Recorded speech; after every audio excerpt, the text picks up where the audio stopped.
Book 3, Sutras 37 to 55 of the Yoga Sutras of Patanjali, the Book of the Spiritual Man. An interpretation by Charles Johnston.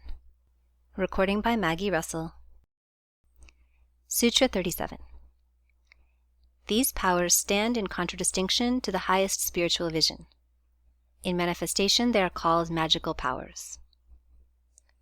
The divine man is destined to supersede the spiritual man, as the spiritual man supersedes the natural man. Then the disciple becomes a master.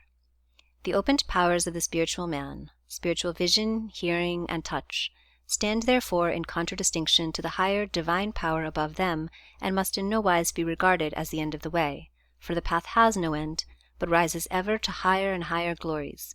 The soul's growth and splendor have no limit. So that, if the spiritual powers we have been considering are regarded as in any sense final, they are a hindrance, a barrier to the far higher powers of the divine man.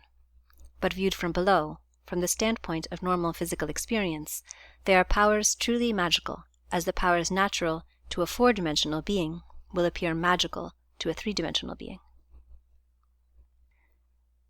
Sutra 38.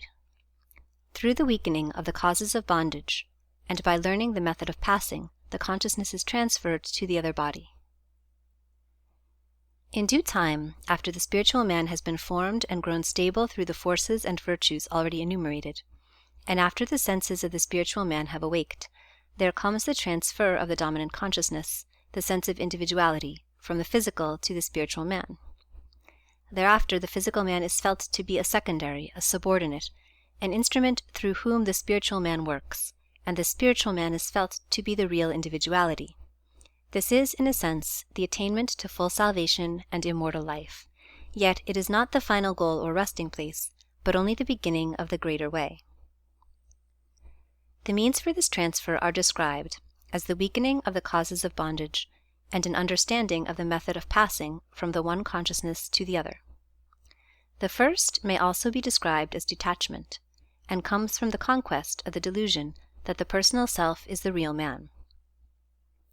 When that delusion abates and is held in check, the finer consciousness of the spiritual man begins to shine in the background of the mind.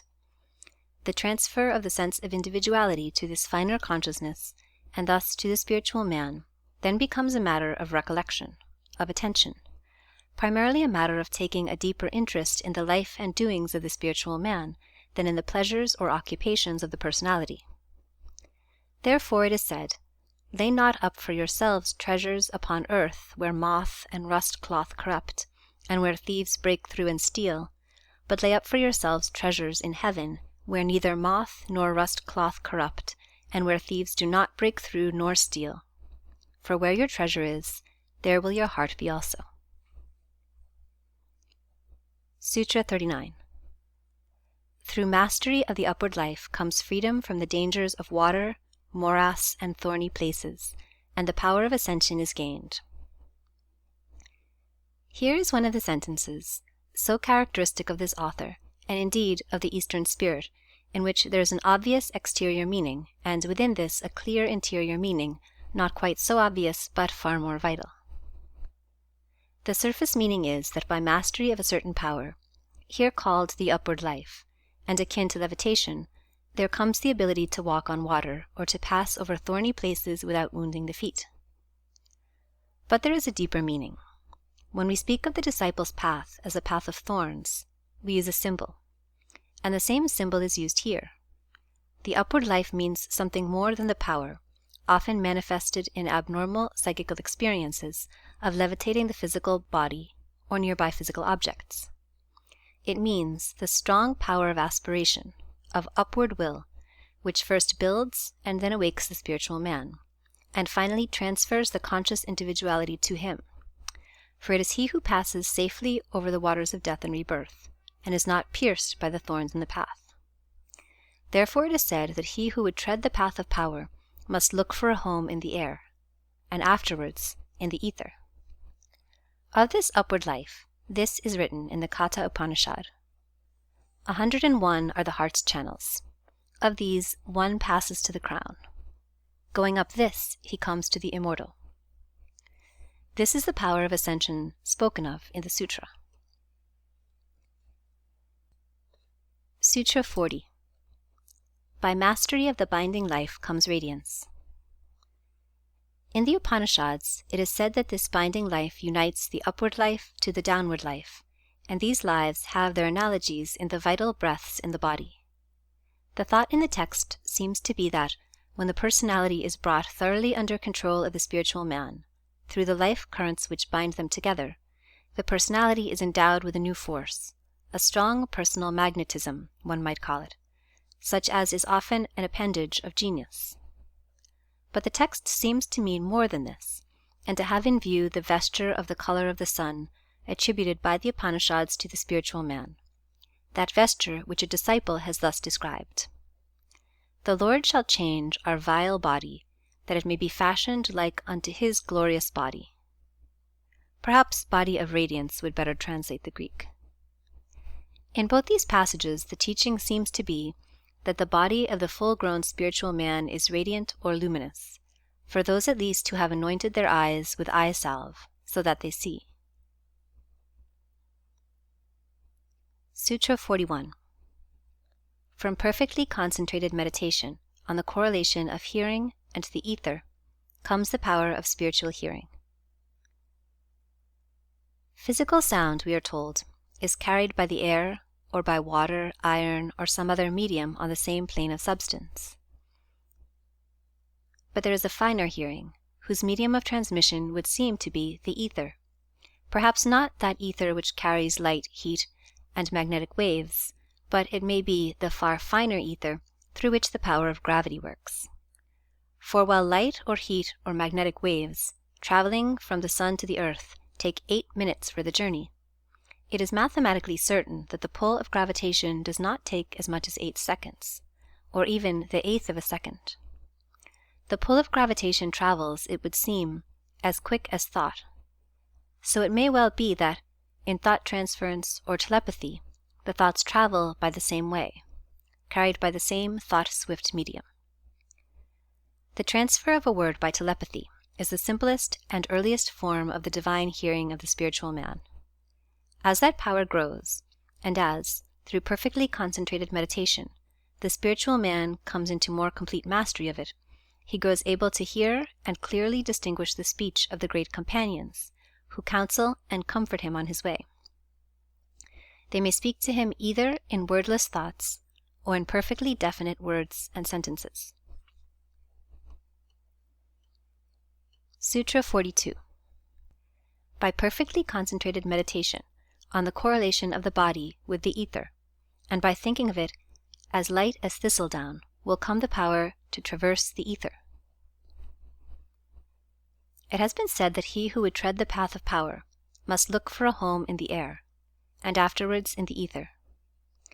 This would seem to mean, besides the constant injunction to detachment, that he must be prepared to inhabit first a psychic, and then an etheric body, the former being the body of dreams, the latter the body of the spiritual man, when he wakes up on the other side of dreamland. The gradual accustoming of the consciousness to its new etheric vesture, its gradual acclimatization, so to speak, in the etheric body of the spiritual man, is what our text seems to contemplate. Sutra 43. When that condition of consciousness is reached, which is far-reaching and not confined to the body, which is outside the body and not conditioned by it, then the veil which conceals the light is worn away. Perhaps the best comment on this is afforded by the words of Paul. I knew a man in Christ above 14 years ago, whether in the body I cannot tell, or whether out of the body I cannot tell, God knoweth.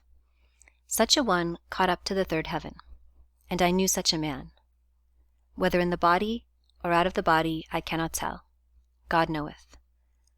How that he was caught up into paradise and heard unspeakable or unspoken words, which it is not lawful for a man to utter. The condition is, briefly, that of the awakened spiritual man who sees and hears beyond the veil. Sutra 44. Mastery of the elements comes from perfectly concentrated meditation on their 5 forms: the gross, the elemental, the subtle, the inherent, the purposive. These 5 forms are analogous to those recognized by modern physics: solid, liquid, gaseous, radiant, and ionic. When the piercing vision of the awakened spiritual man is directed to the forms of matter, from within, as it were, from behind the scenes, then perfect mastery over the beggarly elements is attained. This is perhaps equivalent to the injunction, "Inquire of the earth, the air, and the water, of the secrets they hold for you." The development of your inner senses will enable you to do this. Sutra 45. Thereupon will come the manifestation of the atomic and other powers, which are the endowment of the body, together with its unassailable force. The body in question is, of course, the etheric body of the spiritual man. He is said to possess 8 powers: the atomic, the power of assimilating himself with the nature of the atom, which will, perhaps, involve the power to disintegrate material forms; the power of levitation; the power of limitless extension; the power of boundless reach, so that, as the commentator says, he can touch the moon with the tip of his finger; the power to accomplish his will; the power of gravitation; the correlative of levitation; the power of command; the power of creative will. These are the endowments of the spiritual man. Further, the spiritual body is unassailable. Fire burns it not, water wets it not, the sword cleaves it not, dry winds parch it not. And it is said the spiritual man can impart something of this quality and temper to his bodily vesture. Sutra 46. Shapeliness, beauty, force, the temper of the diamond, these are the endowments of that body. The spiritual man is shapely, beautiful, strong, firm as the diamond. Therefore it is written, "These things saith the Son of God, who hath his eyes like unto a flame of fire, and his feet are like fine brass. He that overcometh, and keepeth my works unto the end, to him will I give power over the nations, and he shall rule them with a rod of iron. And I will give him the morning star." Sutra 47. Mastery over the powers of perception and action come through perfectly concentrated meditation on their 5-fold forms, namely, their power to grasp their distinctive nature, the element of self-consciousness in them, their inherence, and their purposiveness. Take, for example, sight. This possesses, first, the power to grasp, apprehend, perceive. Second, it has its distinctive form of perception, that is, visual perception. Third, it always carries with its operations self-consciousness, the thought, "I perceive." Fourth, sight has the power of extension through the whole field of vision, even to the utmost star. Fifth, it is used for the purposes of the seer. So with the other senses. Perfectly concentrated meditation on each sense, a viewing it from behind and within, as is possible for the spiritual man, brings a mastery of the scope and true character of each sense, and of the world on which they report collectively. Sutra 48. Thence comes the power swift as thought, independent of instruments, and the mastery over matter. We are further enumerating the endowments of the spiritual man. Among these is the power to traverse space with the swiftness of thought, so that whatever place the spiritual man thinks of, to that he goes, and that place he already is. Thought now has become his means of locomotion. He is therefore independent of instruments, and can bring his force to bear directly wherever he wills. Sutra 49. When the spiritual man is perfectly disentangled from the psychic body, he attains to mastery over all things and to a knowledge of all. The spiritual man is enmeshed in the web of the emotions, desire, fear, ambition, passion, and impeded by the mental forms of separateness and materialism. When these meshes are sundered, these obstacles completely overcome, then the spiritual man stands forth in his own wide world, strong, mighty, wise. He uses divine powers, with a divine scope and energy, working together with divine companions. To such a one it is said, "Thou art now a disciple, able to stand, able to hear, able to see, able to speak. Thou hast conquered desire and attained to self-knowledge. Thou hast seen thy soul in its bloom and recognized it, and heard the voice of the silence." Sutra 50.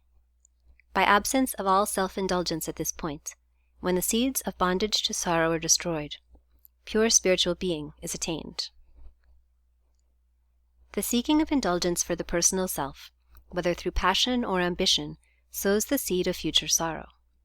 For this self-indulgence of the personality is a double sin against the real, a sin against the cleanness of life, and a sin against the universal being, which permits no exclusive particular good, since in the real, all spiritual possessions are held in common. This twofold sin brings its reacting punishment, its confining bondage to sorrow. But ceasing from self-indulgence brings purity, liberation, spiritual life. Sutra 51. There should be complete overcoming of allurement or pride in the invitations of the different realms of life, lest attachment to things evil arise once more. The commentator tells us that disciples, seekers for union, are of 4 degrees. First, those who are entering the path. Second, those who are in the realm of allurements. Third, those who have won the victory over matter and the senses. Fourth, those who stand firm in pure spiritual life. To the second, especially, the caution in the text is addressed. More modern teachers would express the same truth by a warning against the delusions and fascinations of the psychic realm, which open around the disciple as he breaks through into the unseen worlds. These are the dangers of the anteroom. Safety lies in passing on swiftly into the inner chamber. "Him that overcometh will I make a pillar in the temple of my God, and he shall go no more out."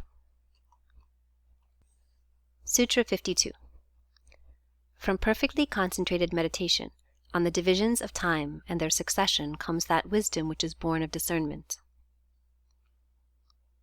The Upanishads say of the liberated that he has passed beyond the triad of time. He no longer sees life as projected into past, present, and future, since these are forms of the mind, but beholds all things spread out in the quiet light of the eternal. This would seem to be the same thought, and to point to that clear-eyed spiritual perception which is above time, that wisdom born of the unveiling of time's delusion. Then shall the disciple live neither in the present nor the future, but in the eternal. Sutra 53. Hence comes discernment between things which are of like nature, not distinguished by difference of kind, character, or position. Here, as also in the preceding sutra, we are close to the doctrine that distinctions of order, time, and space are creations of the mind, the threefold prism through which the real object appears to us distorted and refracted. When the prism is withdrawn, the object returns to its primal unity, no longer distinguishable by the mind, yet clearly knowable by that high power of spiritual discernment, of illumination, which is above the mind. Sutra 54. The wisdom which is born of discernment is star-like.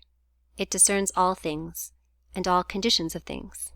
It discerns without succession, simultaneously. That wisdom, that intuitive, divining power, is star-like, says the commentator, because it shines with its own light, because it rises on high and illumines all things. Naught is hid from it, whether things past, things present, or things to come, for it is beyond the threefold form of time, so that all things are spread before it together in the single light of the divine. This power has been beautifully described by Columba. Some there are, though very few, to whom divine grace has granted this, that they can clearly and most distinctly see, at one and the same moment, as though under one ray of the sun, even the entire circuit of the whole world, with its surroundings of ocean and sky, the inmost part of their mind being marvelously enlarged. Sutra 55. When the vesture and the spiritual man are alike pure, then perfect spiritual life is attained. The vesture, says the commentator, must first be washed pure of all stains of passion and darkness, and the seeds of future sorrow must be burned up utterly. Then, both the vesture and the wearer of the vesture being alike pure, the spiritual man enters into perfect spiritual life. End of Book 3 of the Yoga Sutras of Patanjali, the Book of the Spiritual Man. An interpretation by Charles Johnston.